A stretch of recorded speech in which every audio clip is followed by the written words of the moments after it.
ദിനവൃത്താന്തം 1 പുസ്തകം അധ്യായം 12. കീശിന്റെ മകനായ ശൗലിന്റെ നിമിത്തം ദാവീദ് ഒളിച്ചു പാർത്തിരുന്നപ്പോൾ ദൈവം അരുളി ചെയ്ത ശമൂവേലിന്റെ വചനപ്രകാരം ശൗലിന്റെ രാജത്വം ദാവീദിന് നൽകുവാനായി ദാവീദിന്റെ അടുക്കൽ സിക്ലാഗിൽ വന്നവർ വിരോചിതമായി അവന് യുദ്ധത്തിൽ സഹായം ചെയ്തു. അവർ വില്ലാളികളും വലം കൈ കൊണ്ടും ഇടം കൈ കൊണ്ടും കല്ലെറിയുവാനും അമ്പെയ്യുവാനും സമർത്ഥന്മാരുമായിരുന്നു. ദാവീദ് ആഗ്രഹിച്ചിരുന്നെങ്കിൽ കീശിന്റെ മകൻ ശൗലിനെ ശക്തരും യുദ്ധവീരരുമായ അവർ കൊല്ലുമായിരുന്നു. ദാവീദോ ശൗലിനെ കൊല്ലുവാൻ ആഗ്രഹിച്ചില്ല.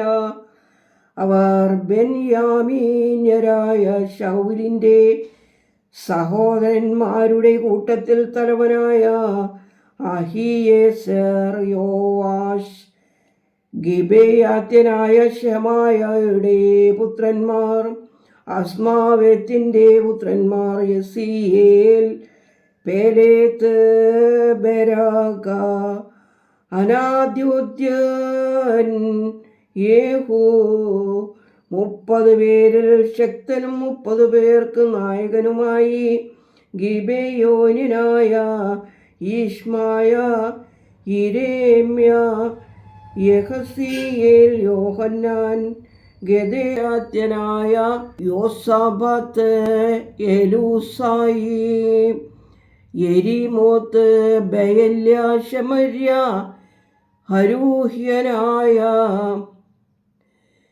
ശെഫത്യ, എൽക്കാനായ ഇഷിയ, അസയേൽ, കോരഹ്യരായ യോവേസർ, യാശോബ്യാം, ഗദോരിൽ നിന്നുള്ള യെരോഹാമിന്റെ പുത്രന്മാരായ യോവേല, സെബദ്യ, പരിചയം കുന്തവും എടുക്കുവാൻ പ്രാപ്തിയുള്ള വീരന്മാരും യുദ്ധാഭ്യാസികളും ഗാദ്യരെ പിരിഞ്ഞു വന്ന് മരുഭൂമിയിൽ ദുർഗത്തിൽ ദാവീദിനോട് ചേർന്നു.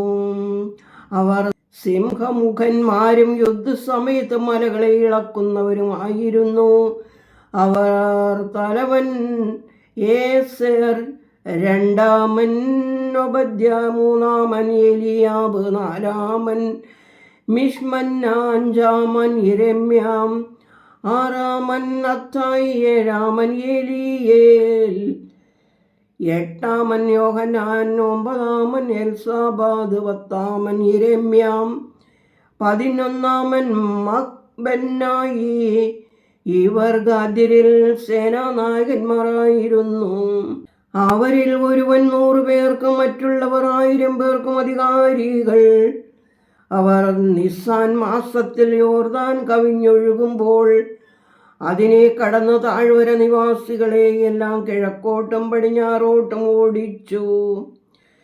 ചില ബെന്യാമീന്യരും യഹൂദ്യരും ഹെബ്രോനിൽ ദൈവമരുളി ചെയ്ത ശമൂവേലിന്റെ വചനപ്രകാരം ശൗലിന്റെ രാജത്വം ദാവീദിന് നൽകുവാനായി ദാവീദിന്റെ അടുത്തെത്തി.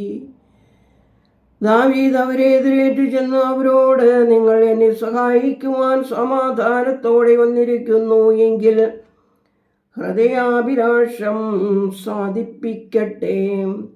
എൻ്റെ കയ്യിൽ അന്യായമൊന്നും ഇല്ലാതിരിക്കെ എൻ്റെ ശത്രുക്കൾക്ക് എന്നെ കാണിച്ചു കൊടുക്കാനെങ്കിലോ നമ്മുടെ പിതാക്കന്മാരുടെ ദൈവം കണ്ട് ശിക്ഷിക്കട്ടെ എന്ന് പറഞ്ഞു. അപ്പോൾ 30 പേരിൽ തലവനായ അമാസായിയുടെ മേലാത്മാവ് വന്ന്, ദാവീദേ വരിക, ഈശായി പുത്ര വരിക, ഞാൻ നിന്നോടുകൂടി, നിനക്ക് സമാധാനം. ഭയപ്പെടേണ്ട, നിന്റെ സഹായിയിൽ നിന്ന് നിനക്ക് സമാധാനം അയക്കപ്പെട്ടിരിക്കുന്നു.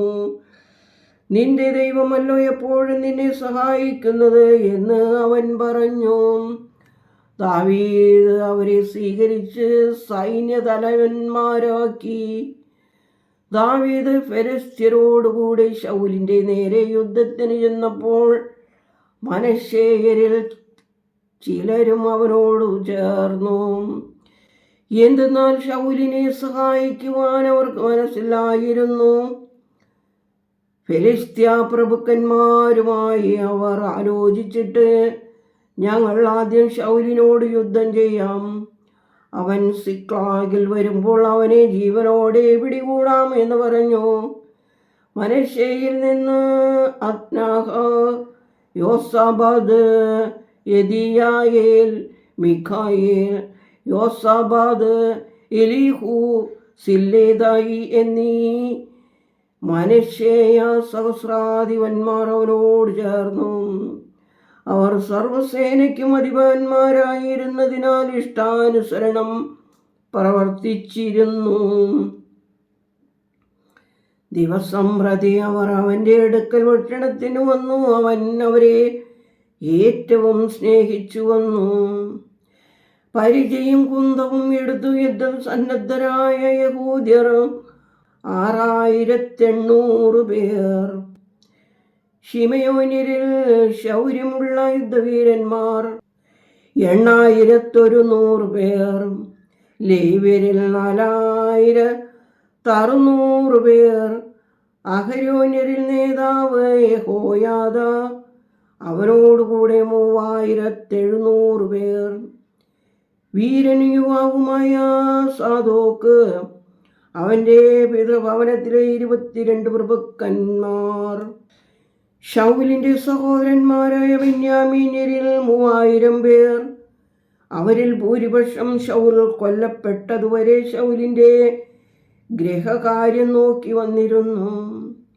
എഫ്രായിമ്യരിൽ വീരന്മാരായി തങ്ങളുടെ പിതൃഭവനങ്ങളിൽ പ്രസിദ്ധരായ 20,800 പേർ. മനശ്ശെയുടെ പാതിഗോത്രത്തിൽ 18,000 പേർ. ദാവീദിനെ രാജാവാക്കുവാനായി കൂടുവാൻ ഇവരെ പേരായി നിശ്ചയിച്ചിരുന്നു. ഇസ്സാഖാര്യരിൽ ഇസ്രായേൽ ദൈവം മുമ്പാകെ ഇന്നത് ചെയ്യണം എന്ന് അറിയിപ്പാൻ തക്കവണ്ണം കാലജ്ഞരായ നേതാക്കന്മാർ 200 പേർ. അവരുടെ സഹോദരന്മാരെല്ലാം അവരുടെ കൽപ്പനയ്ക്ക് വിധേയരായിരുന്നു. സെബൂലൂന്യരിൽ യുദ്ധസന്നദ്ധരായി എല്ലാ ആയുധങ്ങൾ ധരിച്ചു നിരനിരയായി ഒരുമിച്ചു ദാവീദിനോട് വിഘടിച്ചു നിന്നവരോട് യുദ്ധത്തിന് പുറപ്പെട്ടവർ 50,000 പേർ. നഫ്താലിയിൽ നായകന്മാർ 1000 പേർ. അവരോടുകൂടി പരിചയും കുന്തവും എടുത്തവർ 37,000 പേർ. ധാന്യരിൽ യുദ്ധസന്നദ്ധർ 28,600 പേർ. ആശേരിൽ യുദ്ധസന്നദ്ധരായി പുറപ്പെട്ടവർ 40,000 പേർ. യോർദാനക്കരെ രൂബേന്യരിലും ഗാദ്യരിലും മനശ്ശെയുടെ പാതിഗോത്രത്തിലും എല്ലാ യുദ്ധായുധങ്ങളോടും കൂടെ 110,000 പേർ.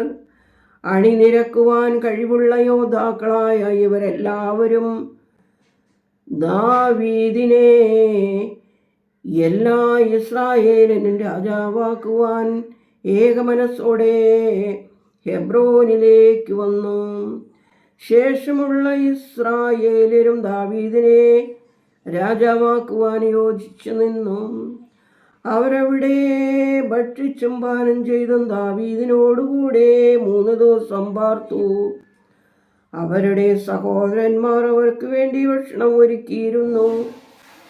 ഇസ്രായേലിൽ സന്തോഷമുണ്ടായിരുന്നതിനാൽ സമീപവാസികൾ ഇസ്സാഖാർ, സെബൂലൂൻ, നഫ്താലി എന്നിവരും കഴുതപ്പുറത്ത്, ഒട്ടകപ്പുറത്തും, കോവർ കഴുതപ്പുറത്തും, കാളപ്പുറത്തും അപ്പമാവ്, തിപ്പഴ, കട്ട, ഉണക്ക മുന്തിരിപ്പഴം, വീഞ്ഞ്, എണ്ണ എന്നിവയെയും കാളകളെയും വളരെ ആടുകളെയും കൊണ്ടുവന്നു. ദൈവമേ, സ്തുതി നിനക്ക് യോഗ്യമാകുന്നു. പാർക്കുമോ.